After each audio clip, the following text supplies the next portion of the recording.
जय श्री कृष्ण, राधे राधे, श्री हरदास, जय बिहारी जी की, जय श्री श्याम। भक्तों, आज मैं देखिए इस तरीके से तुलसी, आज जैसे पितरों का दूसरा दिन है और श्राद्ध का, और तो मैं ये तुलसी के पौधे सही करने लगी थी तो अचानक से मेरी मम्मी आई और बोली कि ये जो तुलसी का पौधा है ना, इसके नहीं छूना चाहिए पित्र में। ये जो श्राद्ध का समय चलता है इसमें नहीं छूना चाहिए। कहते हैं कि पितृ, मैंने पूछा क्यों नहीं छूना चाहिए, आखिर क्या कारण है, तुलसी मैया को छूने में क्या हो जाएगा। तो बड़े प्यार से समझाने लगी। तो मैंने सोचा कि शायद आप लोग को ये बात पता हो और ना पता हो। अगर पता होगी तो बहुत अच्छी बात है, अगर नहीं पता होगी तो आप लोग के लिए जानकारी बहुत ही लाभकारी होगी। तो कहते हैं पितृपक्ष में ना करें तुलसी से संबंधित सारी गलतियाँ, क्योंकि नाराज हो जाते हैं पितृपक्ष, जैसा कि मम्मी ने बताया। तो ये पितृपक्ष की अवधि में पितरों को कृपा प्राप्ति के लिए उत्तम माना जाता है, ठीक है। और पंचांग के अनुसार इस बार जो पितृपक्ष की शुरुआत सबको पता है 17 सितंबर से डेट शुरू हुई थी, वहीं समापन अगले महीने यानी 2 अक्टूबर को होगा। इस दौरान पितरों का श्राद्ध और पिंडदान और तर्पण आदि सारे जो कार्य होते हैं ना भक्तों, वो करे जाते हैं। ऐसे में तुलसी के नियमों का पालन करना चाहिए। जैसे कि मम्मी ने बताया कि जैसे कि हम लोग रोज़ाना उसमें जल देते हैं, सूर्यदेव को जल देते हैं और पितरों को जल अर्पित करना चाहिए। धार्मिक मान्यताओं के अनुसार ऐसा करने से पितृ प्रसन्न होते हैं और इसके साथ साथ जातक को सुख समृद्धि आशीर्वाद प्रदान होता है। साथ ही जो तुलसी मैया के साथ की जो पूजा है, इसका विशेष रूप से ध्यान करना चाहिए।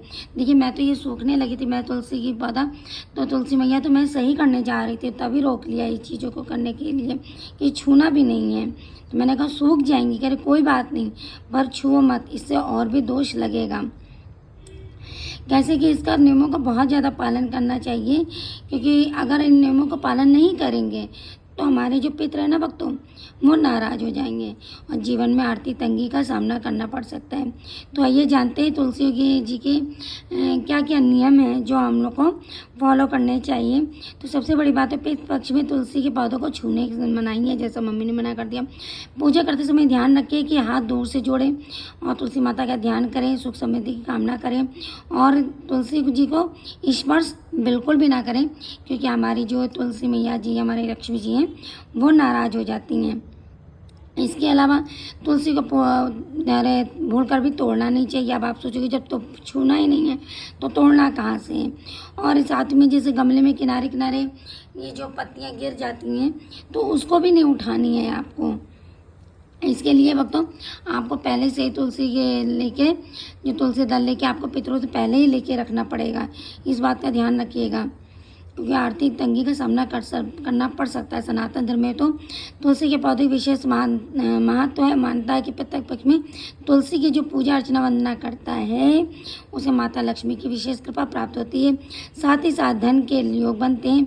और एक विशेष बात यह है कि पूर्वजों का श्राद्ध, तर्पण और पिंडदान करने वाला जो जातक होता है उसको तो तुलसी मैया की पूजा भी नहीं करनी चाहिए। मतलब जिसने तर्पण किया, कुछ किया है, तो वो नहीं करेगा तुलसी जी की पूजा, ठीक है। और भूल कर भी ये कार्य न करें जैसे पितृपक्ष में पूर्वजों से समर्पित। इसलिए इस दौरान शुभ और मंगली कार्य नहीं कराए जाते, जैसे विवाह, गृह प्रवेश, सगाई, मुंडन, ये सारे काम तो आप लोग को पता है जो नहीं किया जा सकते। और जैसे कि कोई बिजनेस कार्य शुरू करना चाहता है तो वो भी नहीं कर सकता इस समय में। तो भूल कर भी ना करें, जब ये श्राद्ध के दिन ख़त्म हो जाएंगे तभी करें। तो भक्तों, जैसे कि मम्मी ने ये चीज़ बताया कि तुलसी जी की मैं तो सही करने जा रही थी, तो उन्होंने मना कर दिया कि बिल्कुल भी ना करो, ऐसे ही रहने दो। तो मतलब सूखेंगी नहीं, तुलसी महारानी कभी सूखेंगी नहीं और हरी भरी रहेंगी। लेकिन उनको इन श्राद्धों के दिन में बिल्कुल भी नहीं छूना चाहिए। और जो कर रहा है, जो पिंडदान और जो तर्पण अर्पण कर रहा है, उसको तो बिल्कुल भी नहीं करनी चाहिए। और जो रही बात ये दीपक जलाने की, जैसे हम पास में दीपक जला देते तो दीपक थोड़ा ऐसे दूर रख के जला दीजिए, छूना आपको बिल्कुल भी नहीं है। तो इन श्राद्ध के समय में इन बातों का विशेष तौर पर ध्यान रखें। तो सभी भक्तों को प्रेम भरा राधे राधे, श्री कुंज बिहारी शेरदास।